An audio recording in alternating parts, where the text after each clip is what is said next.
में पामाल हो रहे हैं उस पर तशवीश का इजहार किया गया और जो आइन की मुख्तलिफ शिकों से इन्हिराफ किया जा रहा है उस पर भी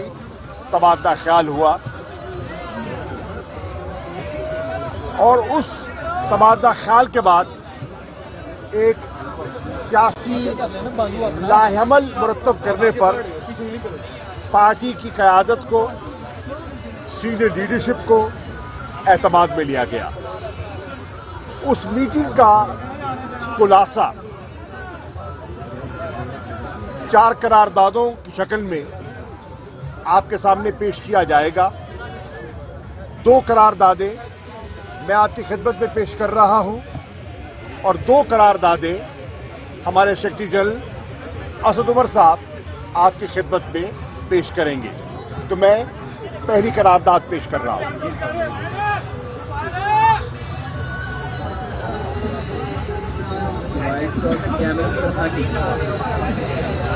पाकिस्तान तहरीक इंसाफ की मरकजी क़यादत, जिसमें कोर कमेटी और पार्लिमानी पार्टी शामिल थी, अदलिया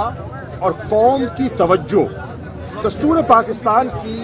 नाकाबिले तनसीख हिस्से की जानिब मबजूल कराना चाहती है, जो मुकन्नना की तहलील के बाद हर सूरत 90 रोज़ में इंतखाबात के इनेकाद का पाबंद बनाता है और इस मुद्दत में 1 रोज़ का इजाफा भी मुमकिन नहीं। इंतखाबात के इनेकाद की इस मोहलत में 1 घंटे की तौसी के लिए किसी भी जवाज का सहारा नहीं लिया जा सकता। तहरीक इंसाफ ने रजाकाराना तौर पर आइन के दायरे में रहते हुए वो 2 असेंबलियां तहलील की जिनमें इसकी हुकूमत थी। इंतखाबात के इनेकाद में किसी भी जवाज की आड़ में ताखीर आइन पर हमले के मुतरादिफ होगा, जो आर्टिकल 6 के तहत कार्रवाई की जद में आएगा। दूसरी करारदाद, पाकिस्तान तहरीक इंसाफ की क़यादत फवाद चौधरी के अगवा और बगावत के जाली मुकदमे के इंदराज की शदीद मजम्मत करती है और इनके जिस्मानी रिमांड पर दिए जाने और इनसे दहशत गर्दों जैसा सलूक रवा रखने पर शदीद तशवीश का इजहार करती है। ये दस्तूर की आर्टिकल 14 की सरीहन खिलाफ वर्जी और अदल इंसाफ के कत्लेआम के मुतरादिफ है। एक ही मुकदमे में 3 मरतबा जिस्मानी रिमांड दिए जाने की कोई नज़ीर इससे पहले दस्तयाब नहीं है। तहरीक इंसाफ चीफ जस्टिस पाकिस्तान से मुल्तमिस है कि इस सरीहन नाइंसाफ़ी का फौरी अज खुद नोटिस दिया जाए और आज की इस मीटिंग में हमने उनकी अहलिया जो मेरे साथ खड़ी हैं, हिबा, उनको भी दावत दी ताकि ये जो एक माँ की जो एक बच्चियों को जो तड़प माँ ने देखी है, वो इन्होंने अपना उसका हाल बयान किया, जिस पर हमें बहुत सदमा और अफसोस हुआ कि ऐसा नहीं होना चाहिए और हम तवक्को करते हैं कि फवाद चौधरी को इंसाफ मिलेगा और रिहाई मिलेगी। प्रेस कॉन्फ्रेंस में नारे नहीं होते। 1 मिनट ठहर जाए। अब मैं असद उमर साहब से दरखास्त करूंगा कि अपनी तरफ पहले फवाद किसके ऊपर रिबा बोल रहे? आप बोल रहे? अच्छा जी, मैं बस यही कहना चाहती हूँ कि आज चेयरमैन साहब का बहुत बहुत मैं शुक्रगुजार हूँ। उन्होंने आज मुझे बुलाया और इज्जत दी और जिस तरीके से मेरा सारी बात सुनी, जो तशद्दुद फवाद पे किया जा रहा है, जिस तरह से उनको लाया जा रहा है दहशत गर्दों की तरह अदालत में, जिस तरह से उनको लाया जा रहा है दहशत गर्दों की तरह कपड़ा डाल के मुंह पे अदालत में, उसकी सख्त मजम्मत की है चेयरमैन साहब ने। और आज उन्होंने सारे جو میں نے ان کو بیان کیا ہے سارا نظارہ، اس کے اوپر ان کو بہت ہی افسوس ہوا ہے جس طرح کا رویہ فواد صاحب کے ساتھ پیش ہو رہا ہے.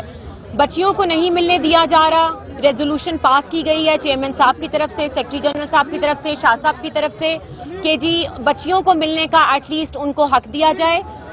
جو کہ ایک کی عمر 6 سال ہے اور 4 سال ہے. بچیوں کو جج صاحب نے کہا کہ ان کو بخشی خانے میں ملایا جائے، لیکن ان لوگوں کو نہیں ملانے دیا گیا. So we will be filing a contempt in upper court also کہ فواد صاحب کو بچیوں سے کیوں نہیں ملوایا گیا. اور میری ابھی بھی چیف جسٹس آف پاکستان سے یہی ریکویسٹ ہے، یہی التجا ہے کہ اس کے اوپر سو موٹو لیں اور جس قسم کا یہ تشدد فواد صاحب پہ کر رہے ہیں اس کو روکا جائے. Thank you.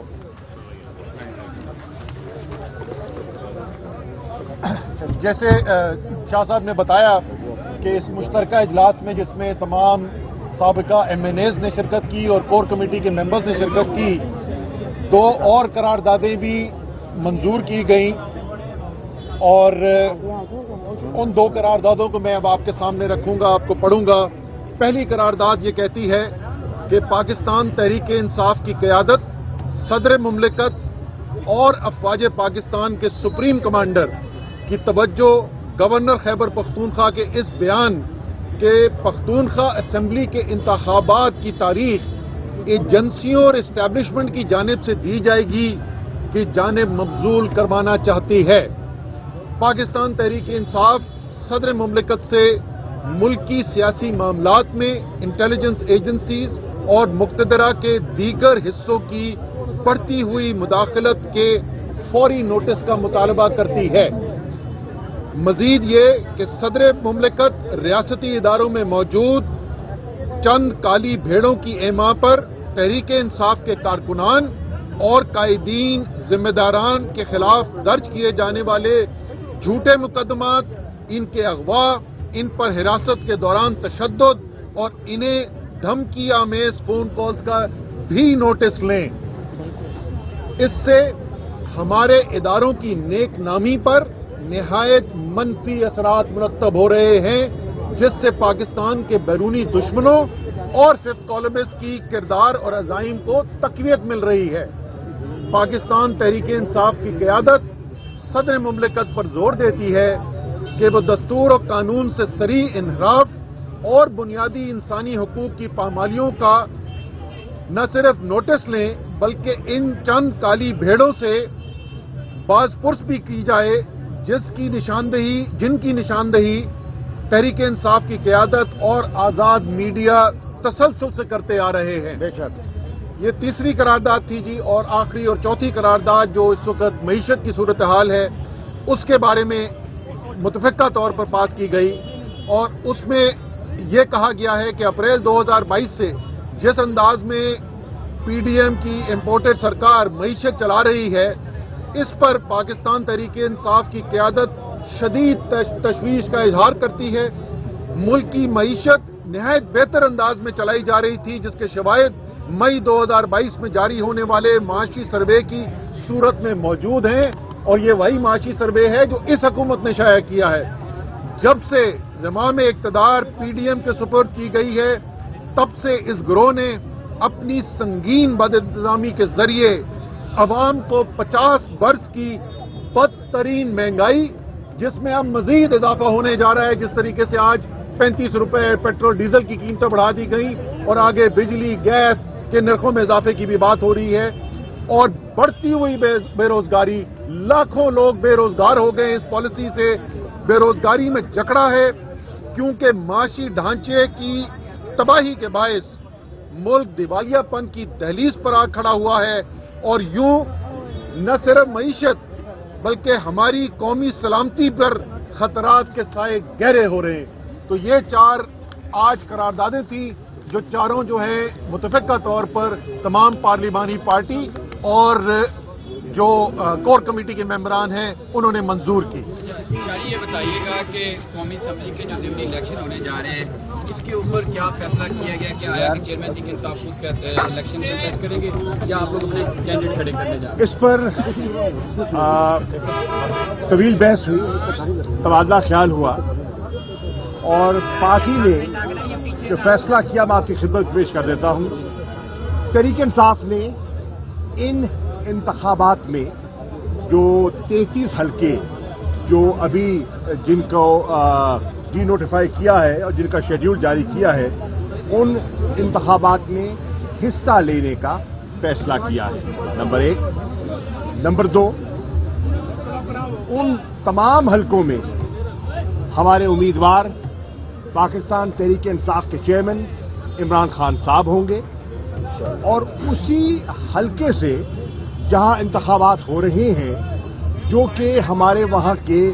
इलेक्टेड एमएलए थे, वो बेसियत कवरिंग कैंडिडेट अपने कागजात जमा करवाएंगे। तो ये फैसला हुआ है कि इंतखाबात में हिस्सा लिया जाएगा, और ये भी इजहार हुआ कि एक तरफ जो कि आईनी तकाजा है कि 90 दिन के अंदर जो तहलील असम्बलियां हैं उनके इंतखाबात करवाए जाएं, उनसे इनहराफ किया जा रहा है, कतरा रहे हैं, और दूसरी तरफ पॉलिटिकल इंजीनियरिंग की खातिर ये जो ज़िमनी इंतखाबात हैं वो करवाए जा रहे हैं। बहरनौ तहरीक इंसाफ सियासी मैदान में मौजूद रहेगी, आवाम से रुजू करेगी, और आवाम को एक मौका, जैसे 17 जुलाई का उन्हें मौका मिला था, तब भी हमारी पंजाब में तो बिलखुसूस एक मुखालिफ हुकूमत थी, अपनी मर्जी के अफसरान तैनात किए गए थे, पुलिस के बलबूते पर इलेक्शंस पंजाब में करवाए गए, लेकिन आवाम ने अपना फैसला सुना दिया और हुकूमती अज़ाइम को खाक में मिला दिया। जो मुनहरिफ लौटे थे उनको मुस्तरद किया और इमरान खान के मैंडेट को तस्लीम करते हुए बल्ले के निशान पर मोहर लगाई। हम तवक्को करते हैं कि इंशाअल्लाह पाकिस्तान की आवाम एक मरतबा फिर जो इमरान खान पर भरपूर एतमाद रखती है, वो 16 मार्च को जिस दिन इंतखाबात का इनेकाद होना है, वो एक वाज़े पैगाम देगी कि कौम इमरान खान की क़यादत पर भरपूर एतमाद करती है, कौम तहरीक इंसाफ के साथ है, और ये जो टोला है जिसने पाकिस्तान को आज इस माशी दलदल में धंस दिया है, उससे नजात चाहती है और एक मरतबा फिर इस अज़म को दोहराएगी कि कौम मुतालबा कर रही है कि फिल फौर नए इंतखाबात का इनेकाद किया जाए, और जितनी ताख़ीर की जा रही है इससे मुल्क का नुकसान होगा। ये बताइएगा, आज असद उमर को फवाद चौधरी को जिस अंदाज में लाया गया है, कभी उन्हें सियाल मोटर में से वापस लेके गए हैं, कभी से जब मीडिया वहाँ से निकला तो दैन उन्हें वहाँ पे पेश कर दिया गया, तो क्या इसमें वादा जवाब लाने की कोशिश तो नहीं की जा रही? दूसरा, मुस्लिम लीग नून के कुछ लाइन में ये कह रहे हैं कि इमरान खान को हमने इस दौर से निकाल दिया है, क्या इसके खिलाफ साजिश नहीं कर रहे?